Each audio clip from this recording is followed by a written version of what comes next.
नमस्कार. 2 दिवसापूर्वी कुडाळमध्ये झारप तिट्यावर एक घटना घडली. काही पर्यटक आले होते. तिथे एक चहाची टपरी होती. चहाची टपरी एका मुसलमानाची होती आणि काहीतरी बाचाबाची झाली आणि त्या बाचाबाचीवर ते सगळे मुसलमान एकत्र झाले आणि त्या पर्यटकांना मारलं. एकाला तर कपडे काढून रस्त्यावर झोपून मारलं. पोलिसांनी तक्रार दाखल केलेली आहे. 5 आरोपी केलेले आहेत. 5 पैकी 1 पकडला गेला आहे. 4 अजून मोकाट आहेत. पोलीस प्रशासनाला मला सांगणं आहे, 12 तारखेला 4 वाजता मी त्या गावात जाणार आणि जी चहाची टपरी ज्याच्यावर हे घडलं ती काढून टाकणार, कारण का ती इलिगल आहे.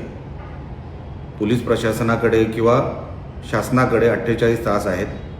आज 10 तारीख आहे.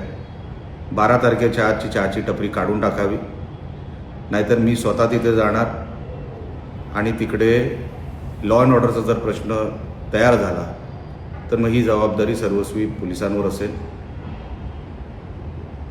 मला कसलाही संघर्ष करायचा नाही, पण ह्या मुसलमानांना जर आता आम्ही धडा शिकवला नाही, आमचा सिंधुदुर्ग जिल्हा मोठ्या प्रमाणात पर्यटक आमच्याकडे येतात आणि जर अशा कुठल्या घटनांमुळे जर आमच्या जिल्ह्याची बदनामी होत असेल तर ती कधीही सहन केली जाणार नाही.